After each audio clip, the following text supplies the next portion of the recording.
An elven warrior trapped on modern-day Earth. Two friends with different destinies meet at a magical school. These are some of the stories we at Electric Lips Comics are working on. You can get your copies of both The Mana Chronicles and Tales of Mithril at elpmerch.com. Support independent creators. Explore the merch featuring exciting ELP Comics art with a wide range of designs. Electric Lips Comics. Imagination electrified. Well, welcome back, Oil Runners. This is Kristen Love, your host for today. Today we have Steve Ross, who is actually an actor, a singer, a writer, an all around artist. And we'll be going into him in a quick second. But we want to first thank our sponsors. Ian Foltz with Electric Lips Comics with elpmerch.com, which is what you just saw on our sponsorship here, and also Michael W. Rogers, who is a photographer, and please go wake him up. I'm always going to say that. Please wake him up. You can find him at W. Rogers Photo at Michael W. Rogers Photo.com. He does boudoir, he does headshot photography, he does all the photography for like acting, anything that you need. He's great at all that stuff. You know, if you need weddings, he's in Las Vegas, but he's willing to travel. So, so we also want to say, please don't troll. This is a place where it's safe, and the voice, we believe in the voice that you have, and your voice matters. Okay. So we just want to make sure that we are inspiring each other, learning from each other, and growing with each other. And so if you want to come on to the show, you can contact stevejoiner19 at gmail.com. So he will get all of us in contact and make sure that we're all good. We are also looking for certain topics, and you'll be finding that out. One, we're going to be looking for the bariatric journey, weight loss journey, that kind of a thing. And we're going to start doing panels, and we're going to start doing cancer, whatever it is that the topics we're going to do. So we have a lot of things. We have the word coming forth as well. So look for that as well. You can find us on Oil Runners Broadcast on Facebook. You can find us on the full videos on YouTube at Kristen All Love 3574. It's ChristinAllLove 3574. So we want to welcome you in, Mr. Ross. How are you doing today? I'm doing well, Chris. How are you? I'm doing great. Happy Thanksgiving. We are actually doing this on Thanksgiving Day. So, Yeah, so how was your Thanksgiving? it was actually really good. We got a chance to share offline. Uh, I had a little bit of the turkey, and I actually had an alternative with my sisters. Uh, this evening, we had a little chicken along with the sides, and it was really good. Really good time, as it should be. That's great. I had chicken too. So, I mean, turkey's kind Yeah. of getting overrated at this point in my life. So, uh, like, I mean, that and the Steak ham. and I'm the not saying turkeys. nothing, right. I'm not saying nothing bad about it, but come on. Every holiday, turkey and Right. ham. Like, let's do it. What was it? Do they still do like that turkey chicken duck stuff anymore? Or was that just a Turkey. fad for a moment? Where Yeah, we did. Yeah, they there was too bad going on with that. yeah, I So just seen a meme. yeah, I seen a nonetheless, it meme was that was, good. oh, sorry. Yeah, I seen a meme that was a octopus was stuffed in the turkey today. I said, really? Come on, No, man. yeah, streams. Just Yeah, regular chicken is fine with me. It doesn't take much food wise for me to be satisfied. And it's just, just the time to be thankful and spend with friends and family. And that's what yeah. I did, with That's so good much though. to be thankful. You know, it's good to have my family with me, during this time. Yeah, absolutely. Not many people are able to spend time with their families and whatnot. Have you Right. ever gone through something like that at one point in your life? Yeah, I think that's why we make a point to spend quality time together, especially around the holidays, Mm-hmm. because we get so very time to spend together. So when we get holidays, which is traditionally um, a time when we are able to come together, we make it a point to come together. We'll bring a covered dish and go around the table and say what we're thankful for. And uh, it was a good experience, good moment. There you go. Okay. All right. So, Yeah, who is Steve Ross? What's your deal? Like, where did you come from? I yeah. know. Well, a little bit about me. I was born and raised, grew up in Pittsburgh, Pennsylvania. Mm-hmm. Um, my mom and dad basically, my dad, where I get my discipline from, he was 20 years military. That's where I get my discipline from. And my mom, who is an artist,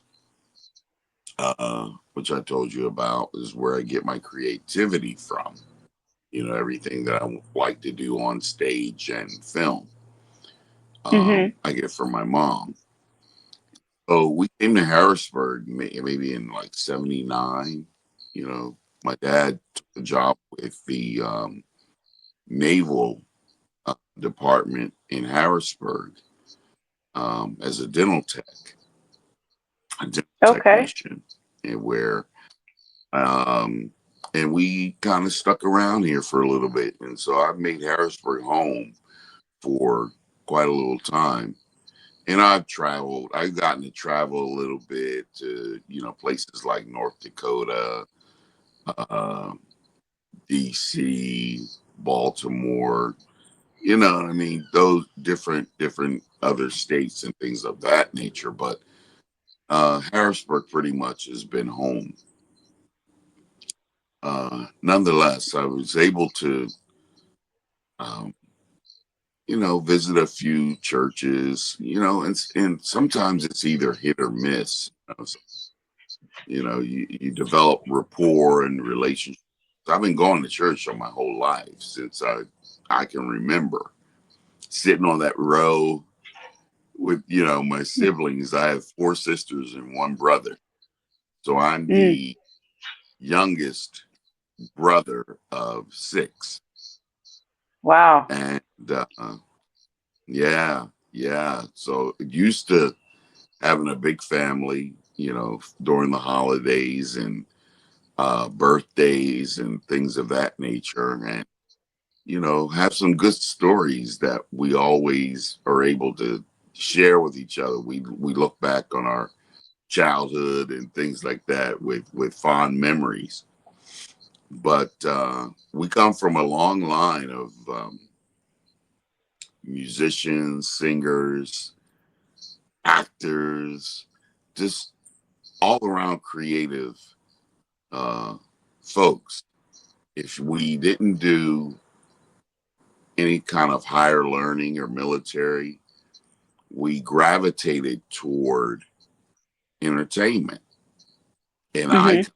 I gravitated toward acting. I loved acting even as a uh, young person. I started off acting at the age of 14 and kind of gravitated toward it. Uh, Loved it. Loved the. I think I loved the response that you got. Because there's Yeah. this instant gratification and connection that you get with the audience, and I fell in love with it from day one. And sometimes I felt in and out of love with it. You go figure. My Angela As uh, piece of poetry that she had, and she talked about being in and out of love.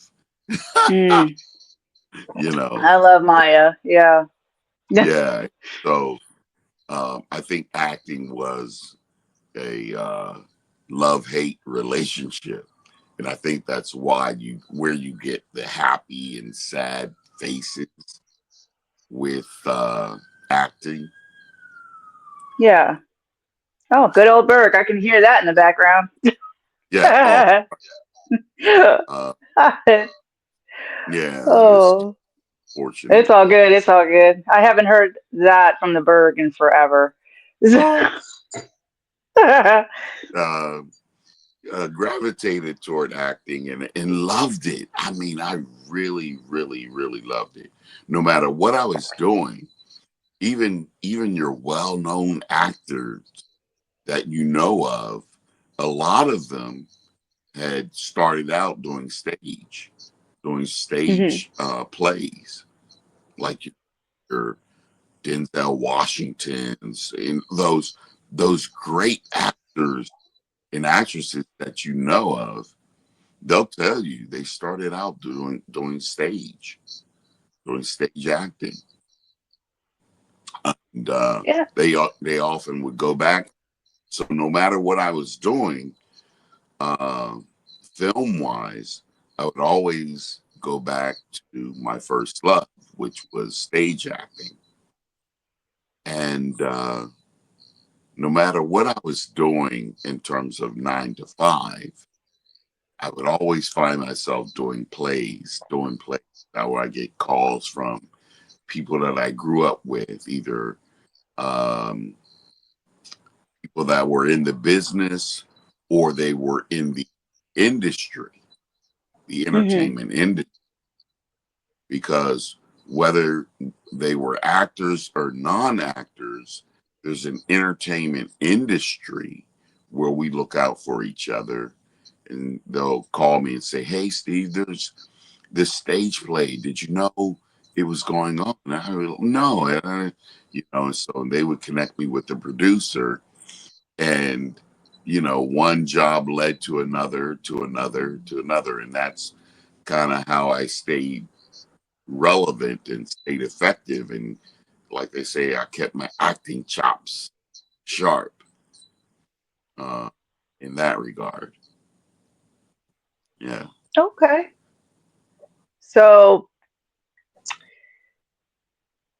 did you have a favorite um, acting job that you did that really resonated with you throughout the years? Well, um, I got an opportunity to audition for Sight and Sound, which is a local theater in Lancaster, Pennsylvania. Hmm.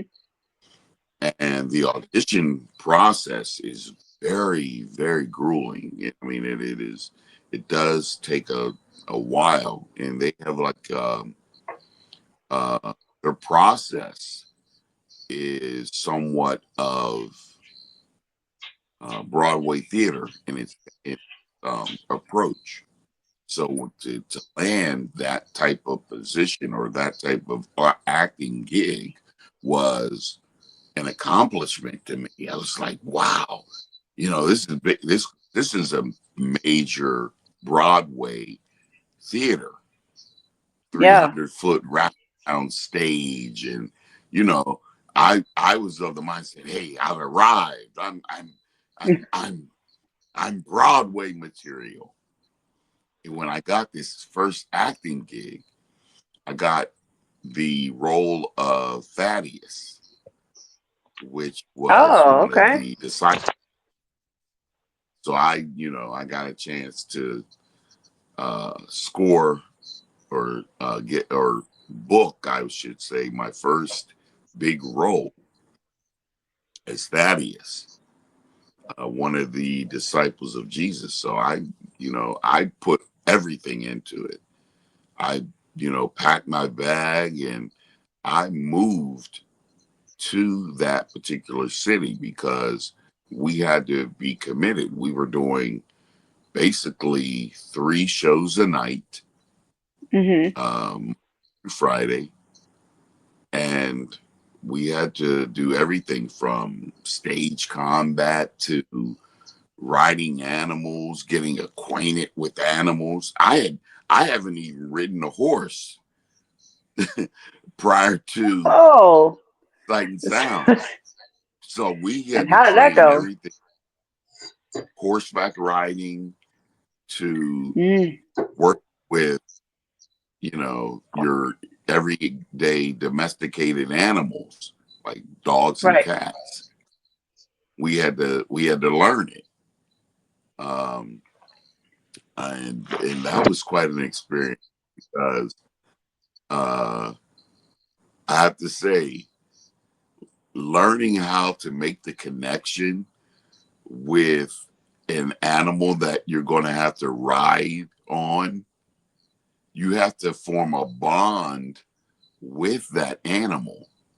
So when people say that they had to bond with their Mm, animal, that was a foreign experience for me, but it became relevant and new to me when I landed the job with Sight and Sound.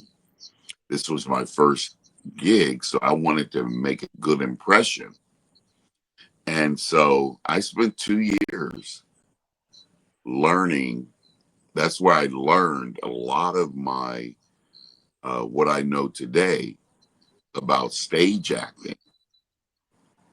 And I tell you, everything from uh, the call and response and learning not to break that fourth wall in acting, mm, uh, mhm, just learning everything technical about the acting arena. I learned mhm.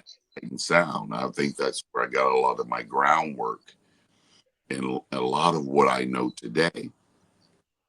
And from there, um, I got into things like voiceover work. This is when we weren't on stage. We would get calls for like voiceover work. My voice wasn't always like it is now. It was at the age of 13 and 14 where my voice started to change, baritone bass. Because Yeah. I used to talk like this, and it was like ah. And by the time I turned 14, it started to slowly go down. It was like hey, yeah, and then basically Uh, just, I started to keep this baritone bass voice. mhm. And so uh, imagine at the age of 14 sounding like a baritone bass where your friends still were going through what they call puberty. We're all going through puberty. And here I am with a baritone bass voice where all my other friends, are still changing voice wise. Right. Um, and so ever since the age of 14 to where I am now, my voice hasn't changed. Imagine my surprise. But it's been a great experience for me, uh, singing and just artistically being able to um, express creatively what a baritone bass can do because it's Mhm. not just bottom register. I mean, you could do a lot. I know a lot of baritone bass voices that are very well known. If I call their names out, you'll be like, "Hey, I know him. Yeah, and I love his music." There's a lot of baritone bass voices that are still popular today, and uh, as I always used to think, like, what can I do as a baritone bass? There are not many. They're usually part of an ensemble rather than this standout kind of individual or a soloist. Right. I never known outside of people like Lou Rawls, that was a baritone bass voice. But when I Right. be hear people uh uh like your other baritone bass voices that stood out, and they, were recording and uh were soloists and became very well-known artists. And I was just like, wow, I can do that. I can actually be a soloist and be a baritone bass.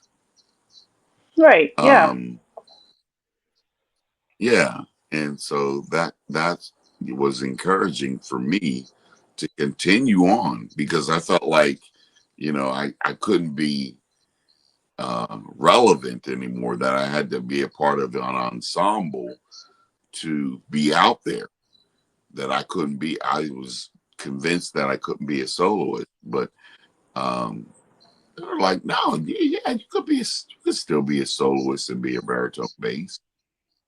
Um, and yeah, and I kind of flew and took with that, and uh, was able to still remain relevant, and love it to this day. I got a chance to play the voice of God, which was a trip in itself. And Mm. playing the voice of, as you know, I mean, there's just divinity to it.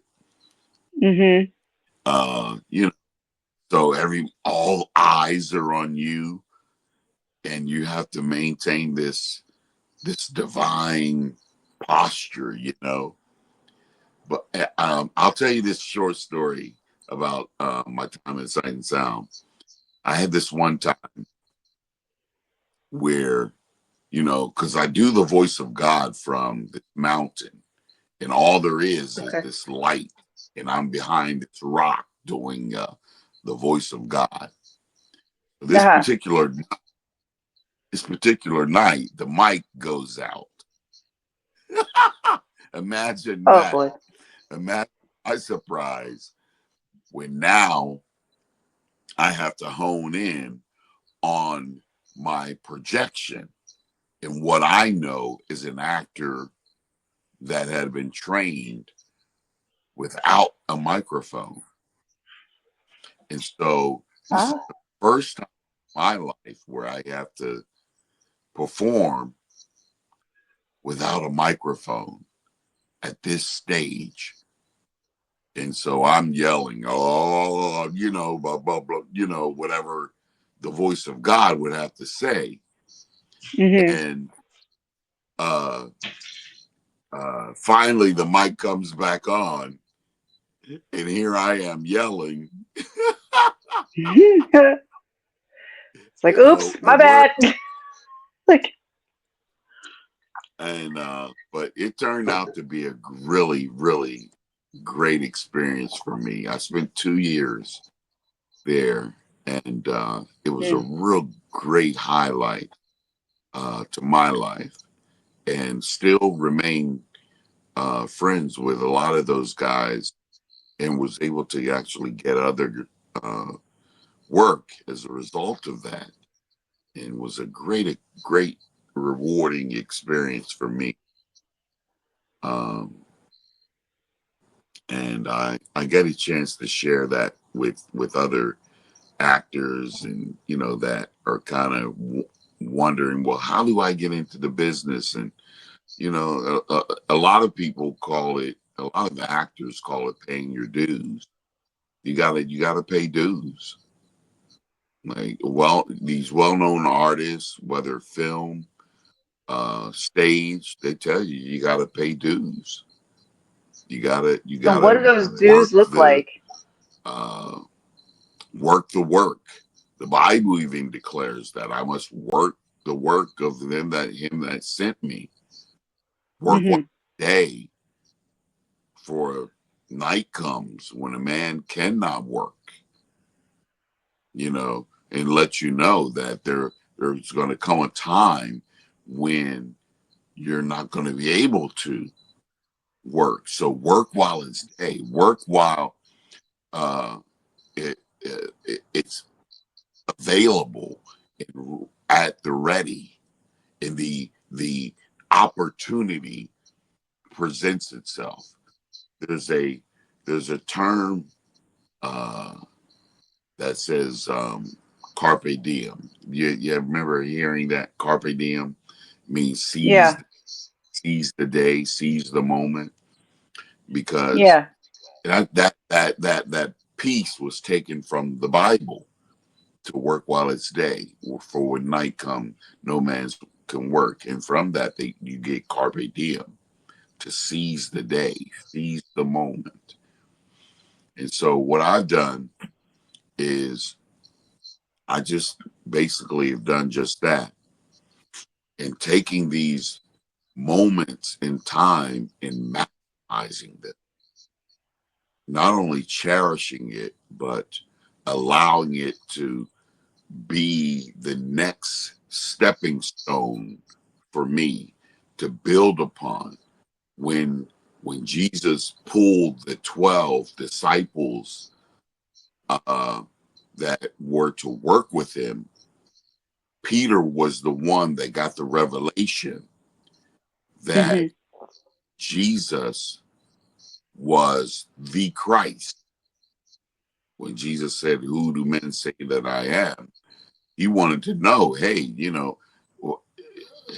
who do you guys say? Who are you guys saying that I think that I am? Um, some were saying, I think you're this. One says, hey, I think you're this.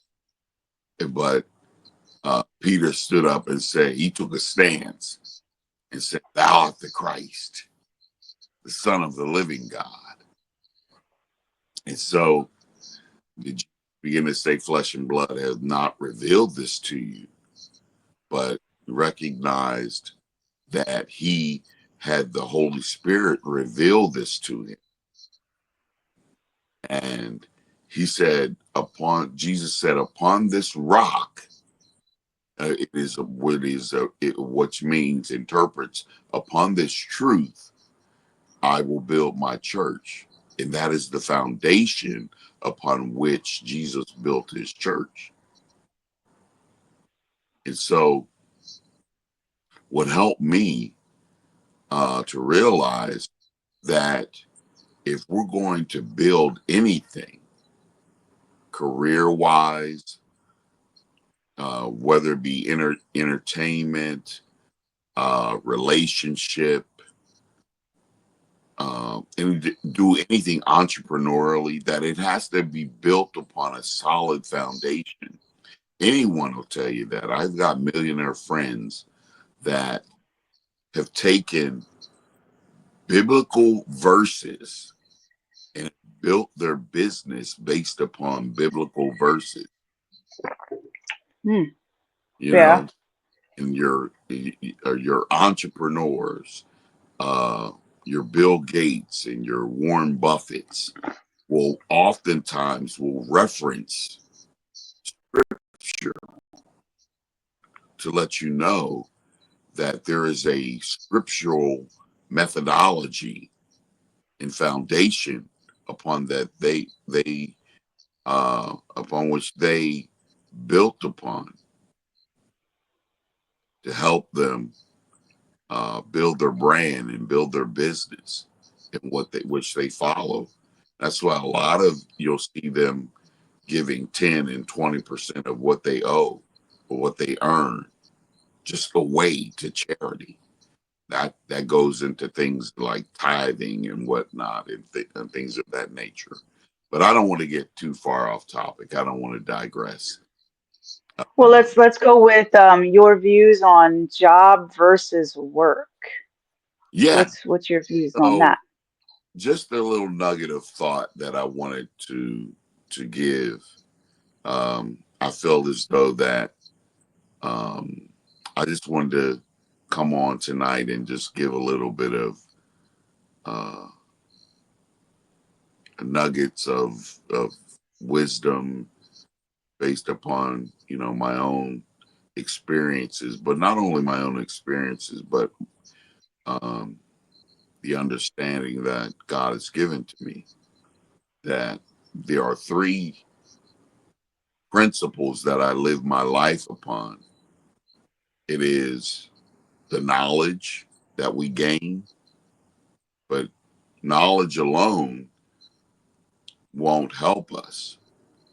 But it is the understanding, which is the second piece, the understanding of that knowledge and Mhm. wisdom, which is the application of the knowledge and understanding, the knowledge that we have gleaned or learned.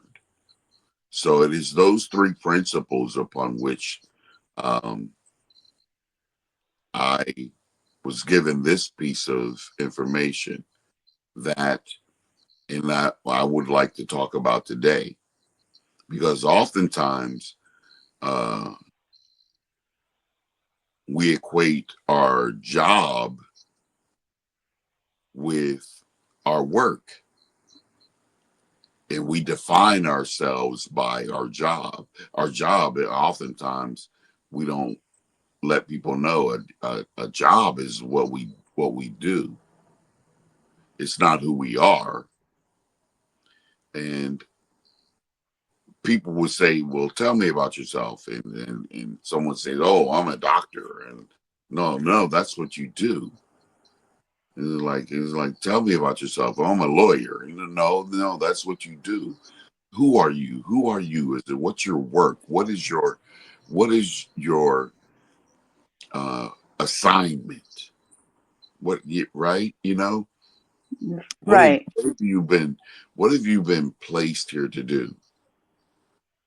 Mark Twain put it on so plainly. He said, the two greatest things that mankind should be in pursuit of is in two pieces, I believe, that are relevant. It is the time that we are born and the time we understand why. And so I think those are the two things that we should be in pursuit of, Mhm. to understand. And so I want to talk a little bit about our job, because Thanksgiving actually gave us an opportunity to rest from our jobs, but we never rest from our work, which is our purpose, our reason for being here, you Right. know, because I believe what distinguishes us from uh, any other species is our ability to become Mm. and to evolve, to grow. Although there are many things that grow physically, chronologically, things of that nature, but we're able to grow in so many different ways, mentally, spiritually, emotionally, by each and every moment and every experience. And I believe this is how we find our purpose. This is how we find our worth. This is how we find our effectiveness in this earth realm, Mhm. where people are starting to define themselves based on their 9 to 5. And when, I have a friend of mine that's retiring this year. They're going out after spending 30 to 40 years on a job, which is unheard of these days, right? Right. Yeah. 30, 40 years on a job. And she says to me, Steve, I don't know what I'm going to do after I leave my job. I like to go on vacation. I take two, she says, I take 2 vacations every year. But after a while, That gets old. It gets really old. She says, Steve, I don't know what I'm going to do after I retire.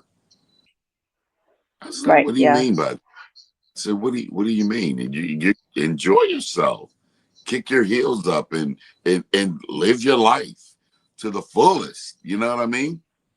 And Yeah. so, and so I said, what are you going to do? I said, man, I'm going to enjoy myself. Cause that's just me. That's my nature.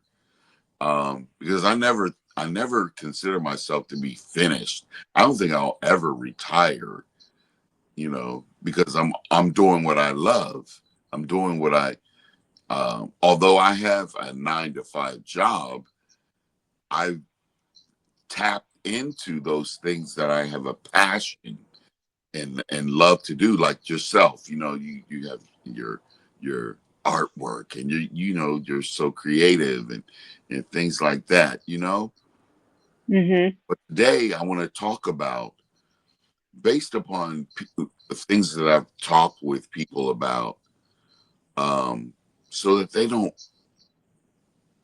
put this emphasis that they need to be put out to pasture and found out that there's nothing else, and it ruined their effectiveness in this earth realm, because Mhm. they devoted everything into, put all that they have into this job, put their entire life into their job, and never found their purpose, never found Yep. the reason why that they were brought into this world. People spend a lifetime trying to figure out why they were put into this world. So I want to share with your audience, and I know you've got quite a bit of a wonderful platform of, and this is just a piece of. I chosen the theme job versus work. Mhm. What that means, if for a title, because oftentimes we'll put our life into a job and calling it our life's work. You've heard that theme, right? Tossed Yep. around. This is my life's work. No, it's like, no, it's not your life's work. It's just a job you were on, and you worked it. Most kids these days, they'll spend a year or two on a job and they're on to the next, right? Yeah. uh, Yep. you know 20, 30 years on a job is not the norm these days. So for someone to spend a lifetime, 20 and 30 years, and have nothing to show for it, but I work 9 to 5, I think it does our lives such a disservice. you know It sure does. I've all I want my life, and these are conversations that I would have with God. God, I want to leave this earth having poured out everything.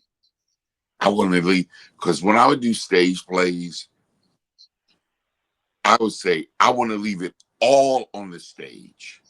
I don't want to leave after this show is over. I want to have poured out everything. I know actors that have done that, and I've tried to do the same. In that, when I'm there on stage, the connection that I want to make with my audience is that I want to have given my all, and know that I've given my all in that moment, in that time. And I think that's Mm. why I approach such passion and such drive, because I feel like um, I want it to be memorable. I want it to be relevant. I want it to Mhm. resonate for a lifetime. So I want to talk just a brief moment about the importance and relevance of discerning what is a job and what is work. Okay. So, if I may, and I promise, like I said, like, and you, I know you hear a lot of preachers talking to this. You know, I'm not going to be long. I'm not, and they end up being 10 hours, and you Yeah. be like, hey, don't hold me hostage with your words, Steve. And I promise, I won't hold people hostage with All right. All with my right. Well, words. as long as you keep that promise, we cool. Go for it. Yeah, yeah, definitely. And so, I'll be coming from, like I said, chapter 2 of Genesis, Genesis chapter 2, verse 6 through 8. Just three small verses. So it reads this way: Genesis chapter 2, starting at verse 6. And I'm reading from uh, the King James Version because it was all I can grab at the time. So your version may read differently. It says this: it says, But there went up a mist from the earth and watered the whole face of the ground. And the Lord God formed man of the dust of the ground and breathed into his nostrils the breath of life, and man became a living soul. And the Lord God planted a garden eastward in Eden, and there he put the man whom he had formed. So uh, this spoke to not only God forming man to where he became this living, breathing soul, but he also gave him an assignment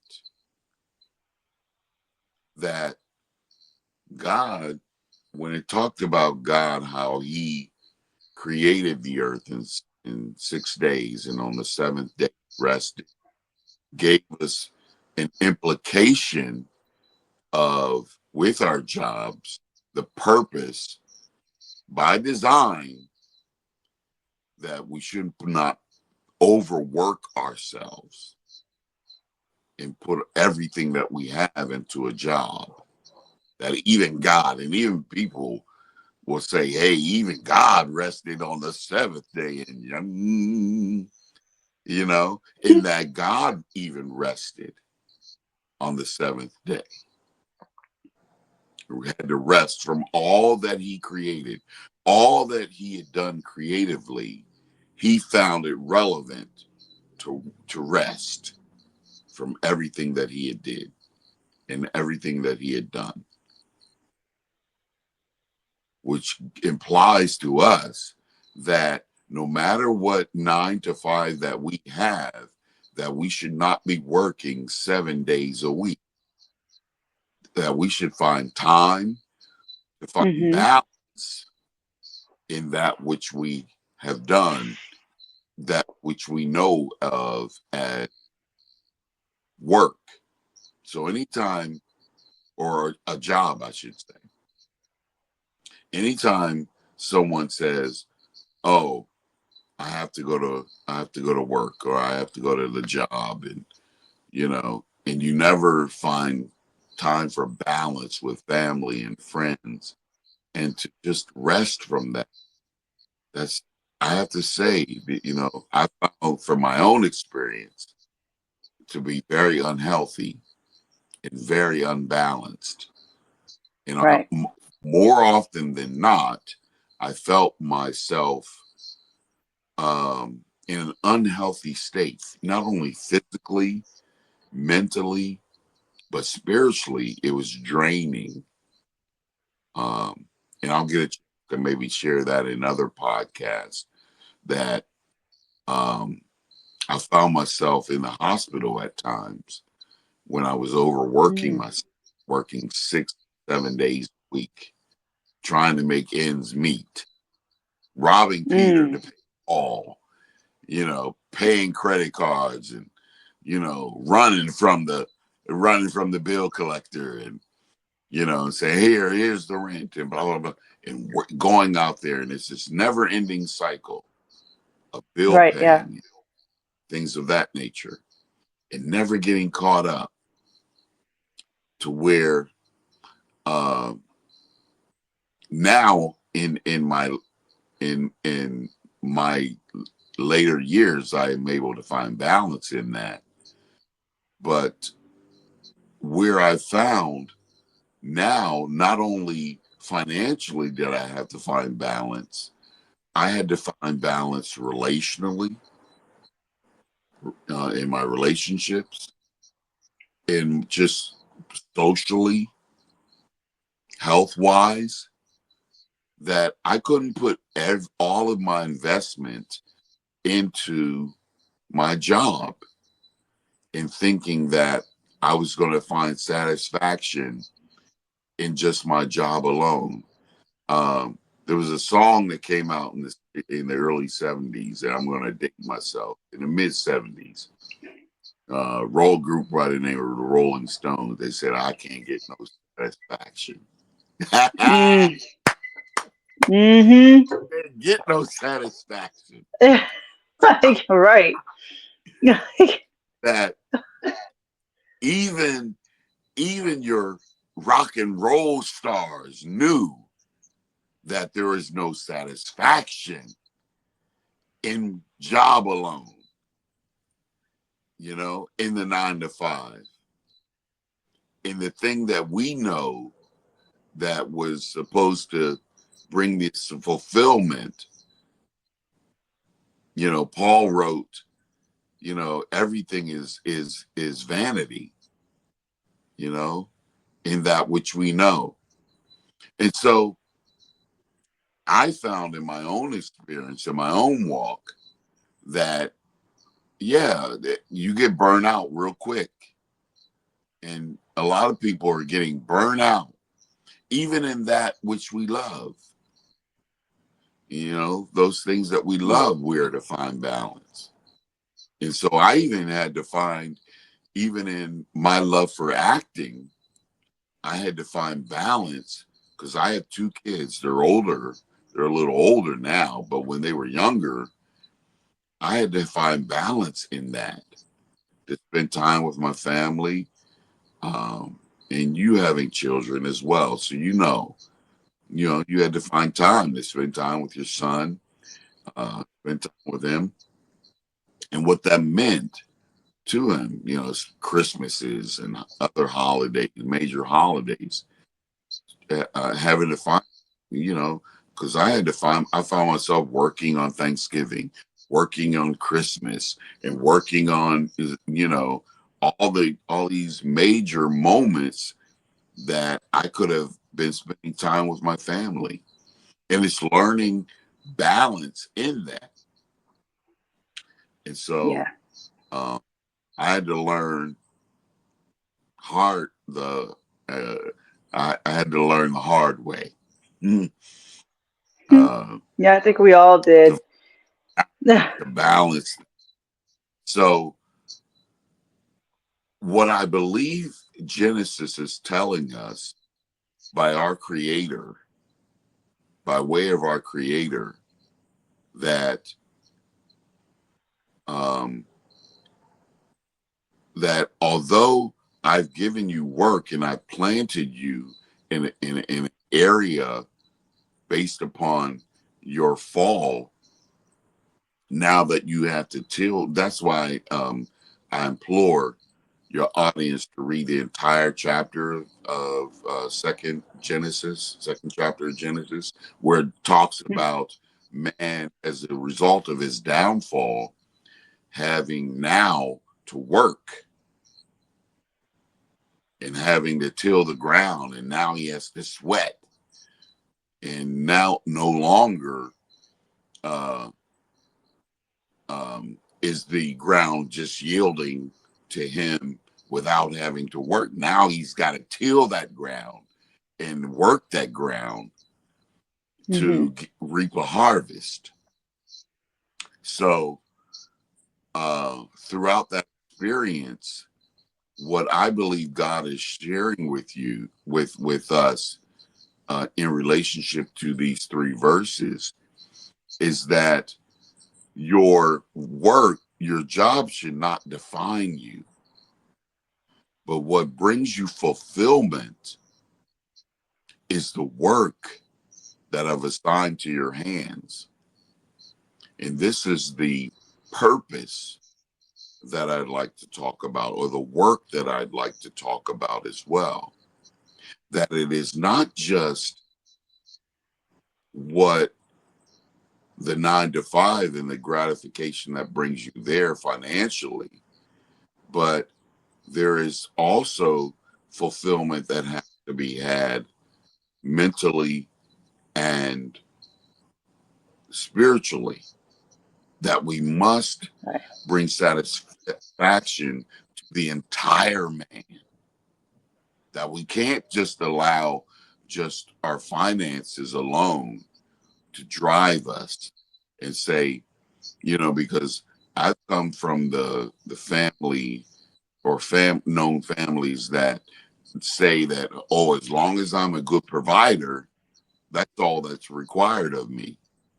And a lot of times Mm. we'll think, as long as being a good provider, that's all is required of me, and that's going to be my legacy. That he was a good provider, and that's all that would be said about my legacy. But it is in defining what is our purpose. Why were we brought at this time? Why were we chosen at this time in our lives to be born? The Bible talks about it as being an appointment, one time to be born, one time to die, one time to embrace, to refrain from embracing, time to, laugh and cry, things like that. All these different moments in time. So it lets you Right. know that there's an opposing end to talk about. So we can't be all, one way and not talk about the other way. So let's talk about what that means. Define purpose, define fulfillment, you know, define meaning. You know, I had a person say this to me. What does your life look like uninterrupted? And I had to Mm. ask it's like, what do you look like uninterrupted, without distraction? What does that person look like? We oftentimes talk about seeking after the higher version of ourselves. And I oftentimes had to leave relationships for a moment for me to figure Mm-hmm. out what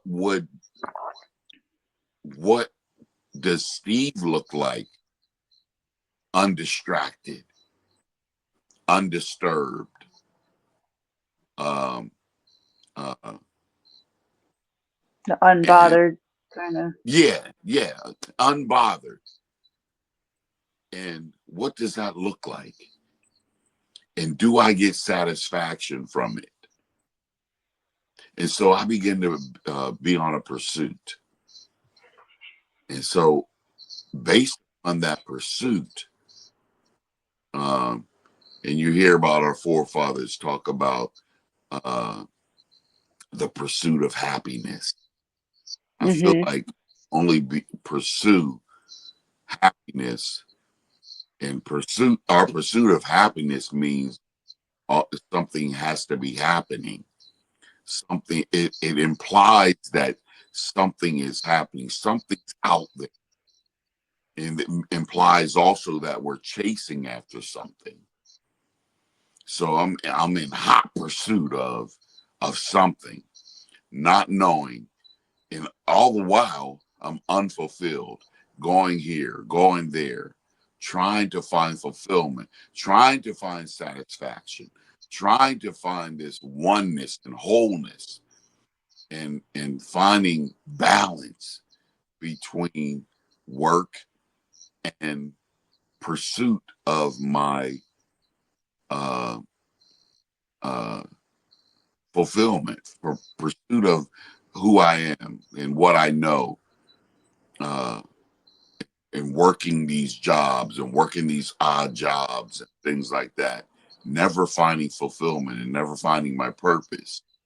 So, more recently, I was able to uh, look into that with the passing of my um, mother and father. It put me in hot pursuit of, Mm. and what I thought was going to be a crushing blow that I would never be able to come back from. Um, it was by someone, and this is what I had to understand it, that it was, and I hate to bring it this way, but uh, uh, um, the circle of life with the movie The Lion King, in Yeah. that in something dying, something had to be brought to life. So as Right. something dying, something also was had life coming to it. So it led me to know that although things were leaving my life, there were also things that were um, coming to life. And I had to understand that this was the part of the the cycle and circle that I had to I had to pursue. This is what I had to this is what I had to kind of tap into, and that Hmm. I understand its relevance. I was like, I didn't want to be a part of that circle. I just didn't want to be a part of that. I didn't want it to be this never ending cycle that I was spinning around in. And, I just didn't want that for my life. I didn't realize while I was in pursuit of it that I was starting to understand and learn what it is my purpose was. And so here's what I learned, and I'm gonna wrap it with this, and we can open it for other lines of dialogue. In that, in understanding what it was, my purpose, I began to understand now what it was would be my contribution to this earth realm. The legacy that I would leave, not only as an artist and a musician, but as what we know to be as a creative. That we always want as an artist to leave our mark.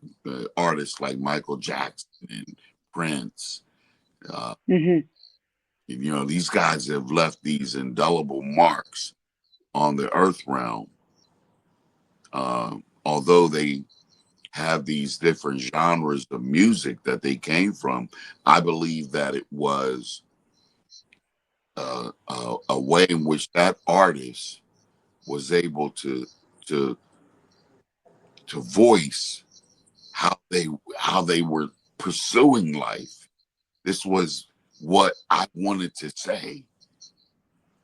This is the mark that I wanted to leave. And so God put me on a campaign to find out my identity and why I was put on this earth realm. And he put it in the form of my pursuit of the kingdom. Because I always knew I was this, I love the comics, everything from Superman to Spider-Man, and I'll wrap with this, um, to one of my favorites was the Incredible Hulk. Hmm. I love the Incredible Hulk. And a lot of times people thought the Hulk was a monster. And I never thought of the Incredible Hulk that way. The Incredible Hulk had this amazing talent.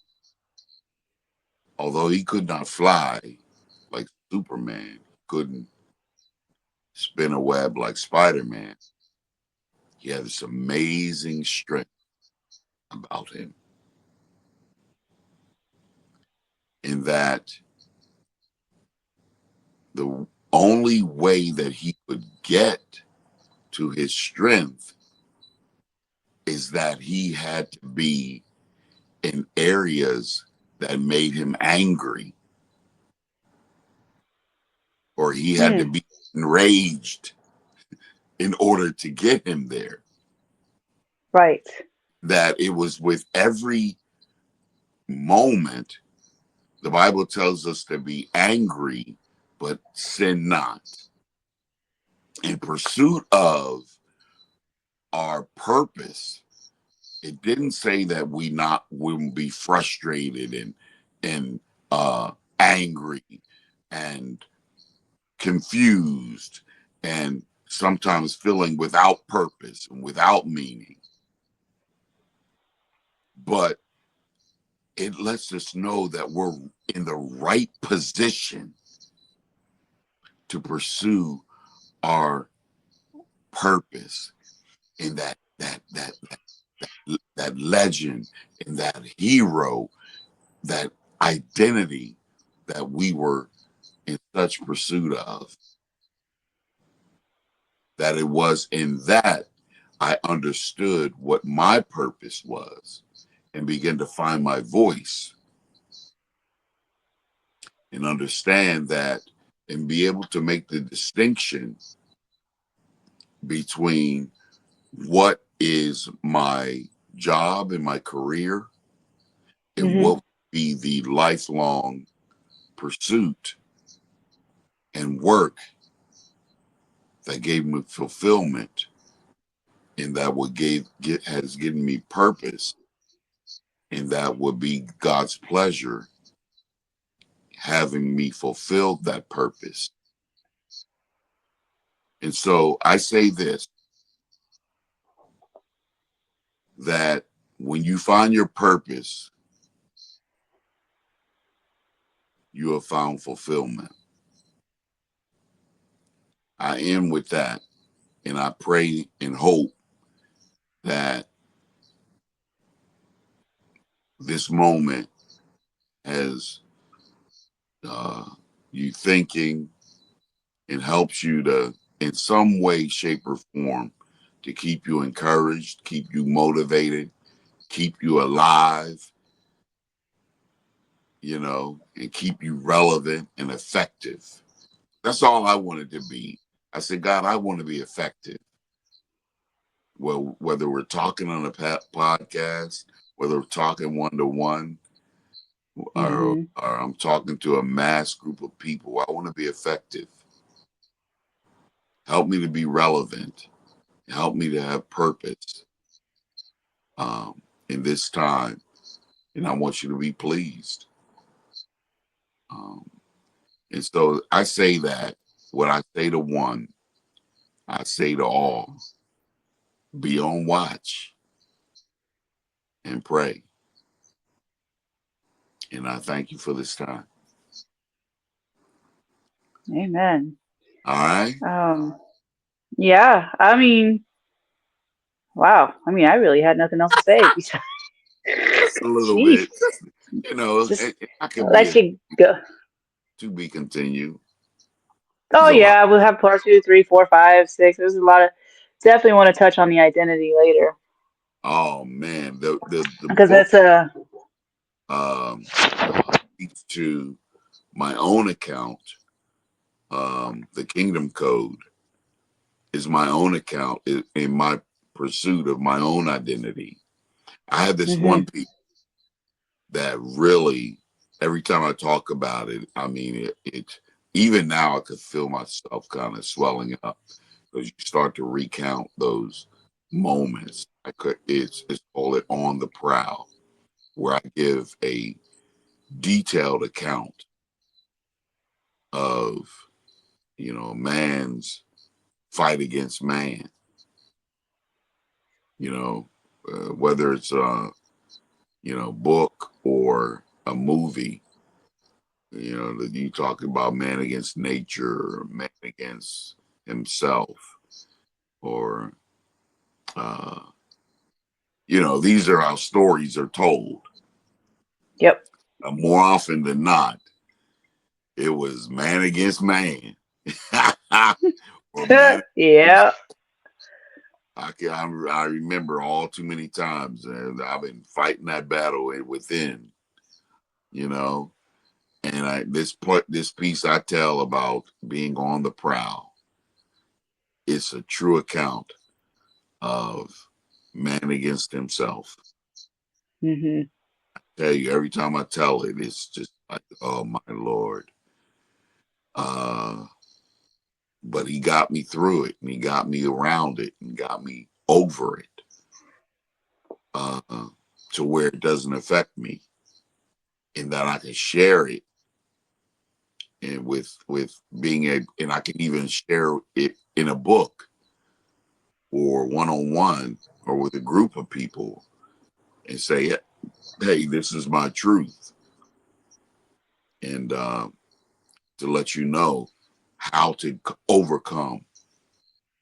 How to overcome. The Bible talks about us being more than conquerors, which implies that not only that we would conquer uh, the things within us, but as a result of what we have overcome, we will be able to show others how to overcome as well. Yeah. I Yeah, mean, that's the how. We need to learn how, and that's even when I'm sitting in church and everything like that, or just around people. My biggest question is how.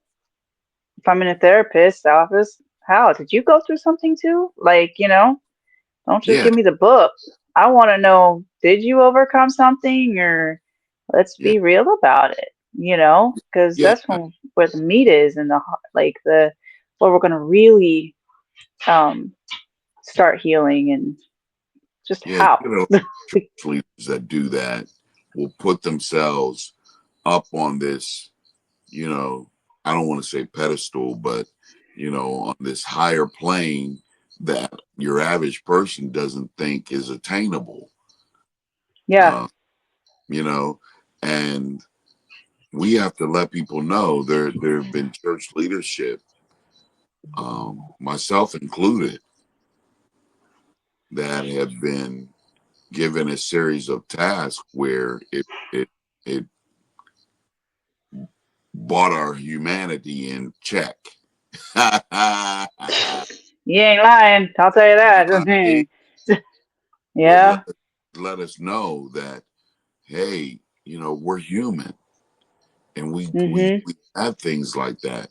We go through like that, and even Jesus had his humanity. You think Jesus wanted to go to the cross? That's why the Garden of Gethsemane gets. He understood that this was his task, Purpose. but Yeah. he went to the Garden of Gethsemane to say, hey, you know, is there another way? Right, like No, but he didn't, he did not complain, and that's one of right, the amazing things. And we all, me included, you know, when I go through things, I'm trying not to complain more nowadays. But right. just getting a paper cut, we're all complaining, like, oh my gosh, like, or whatever. But Mm, him, he's getting slashed, beat, whether we believe in him or not. You still see the story, and you still see he got slashed, he got beat, he got, you know, like everybody just hated him at one point, and all kinds of good stuff. And he's like, Father, forgive them, for they know not what they do. right, right. He went from Oh, the most celebrated individual to the most hated, yep, you know, grand and opening and grand closing at the same time. yeah, and that Oh, pain is horrible. hmm. Just, I mean, he had it mentally, physically, spiritually painful, like Here's that. here's the love that I always recognized in Jesus, in that he always understood his purpose. Hmm. He loved us so much that he was willing to look past what he knew was going to be a result of his pursuit to our freedom, Yeah, how that, you know, what he had to do. But I loved it because he showed, hey, I'm showing you love without condition.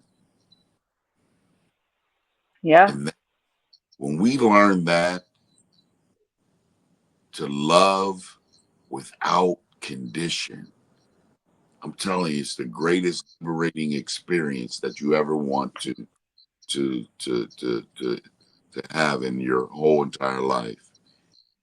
To say, hey, you don't, my brother, my sister, you ain't got to do nothing for me to love you. I love you whether you do anything for me or not.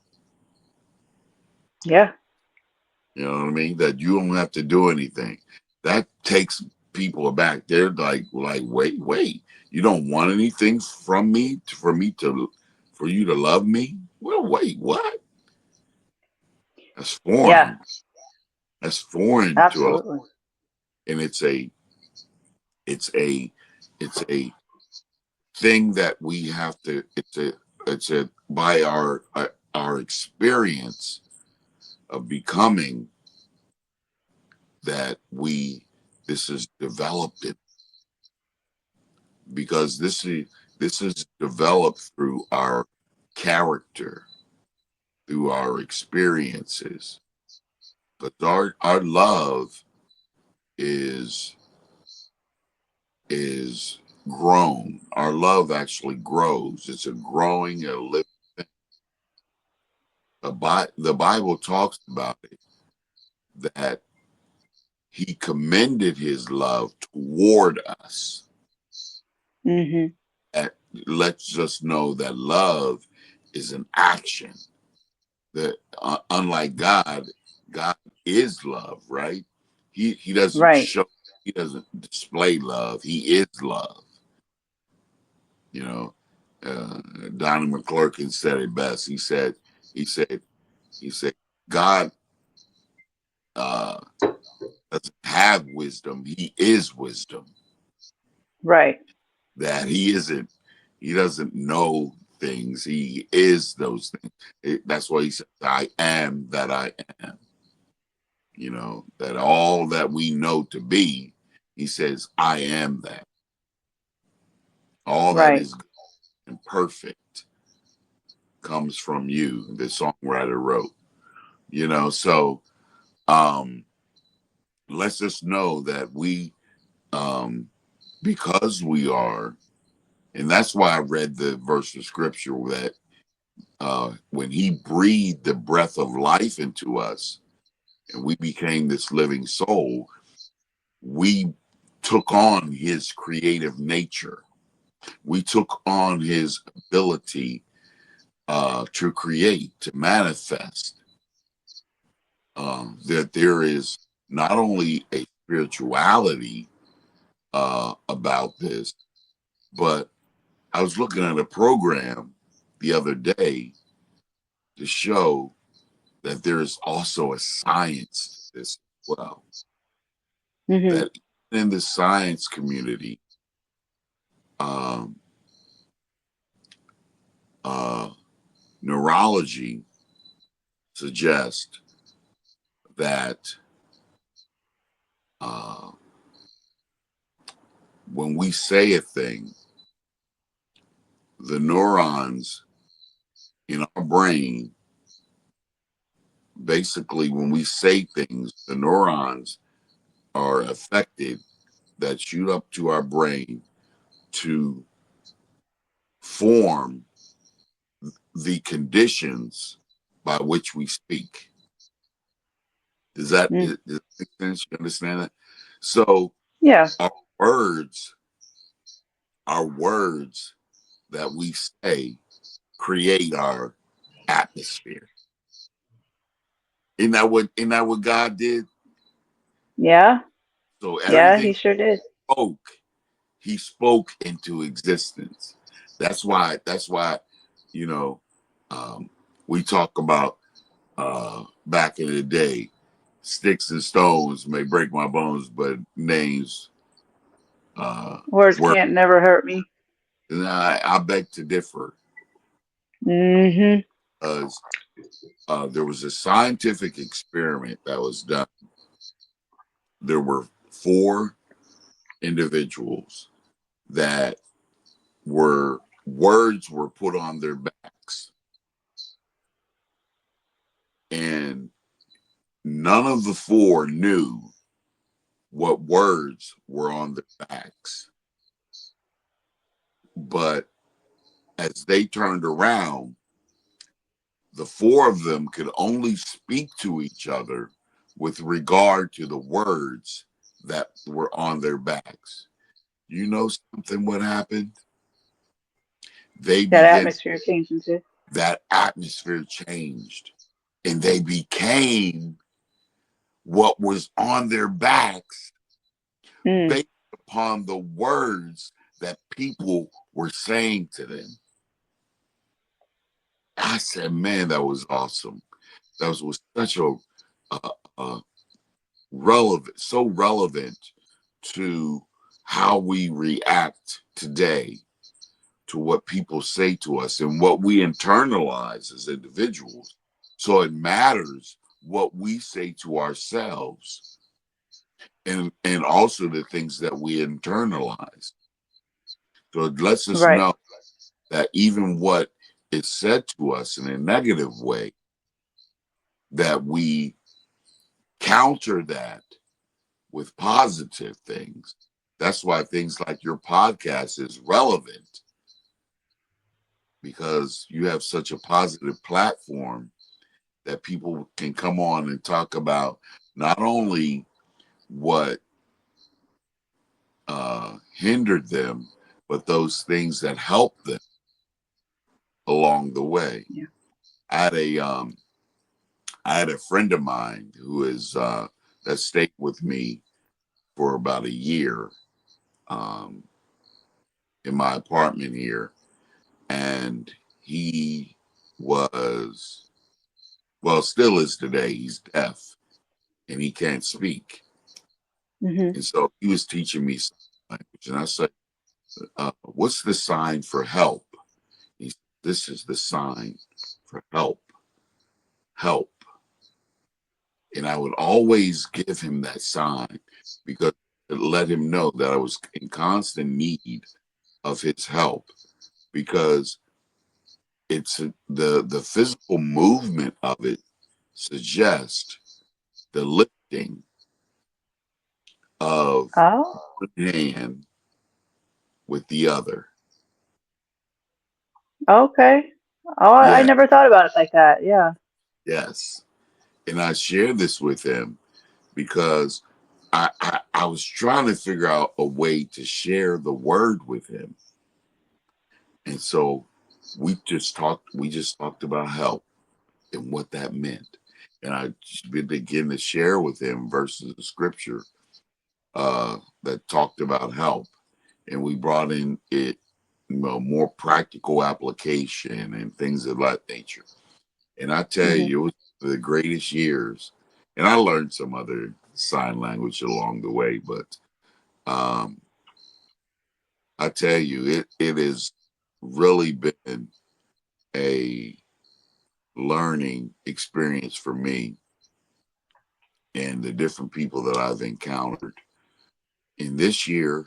And I'm excited. That's why I'm excited about the remainder of this year as well as beyond, because we, like I said, we should constantly be becoming and developing and growing. And I'm excited about what the future holds. But I'm living in the present and enjoying and basking in that. But it's super excited about what tomorrow brings. But uh, I love what the present is in opening that and all that that means as well. Yeah. Well, that's wonderful. We're definitely gonna have to make part two, three, four, five, 10. I mean, Woo! so we're gonna have to keep bringing you on, Oh my and God. um, And and whatnot. So you're maybe I mean, because I have other backgrounds. Maybe we can do one outside near the fountain or something like that. oh, that's up to you. I mean, we're cool.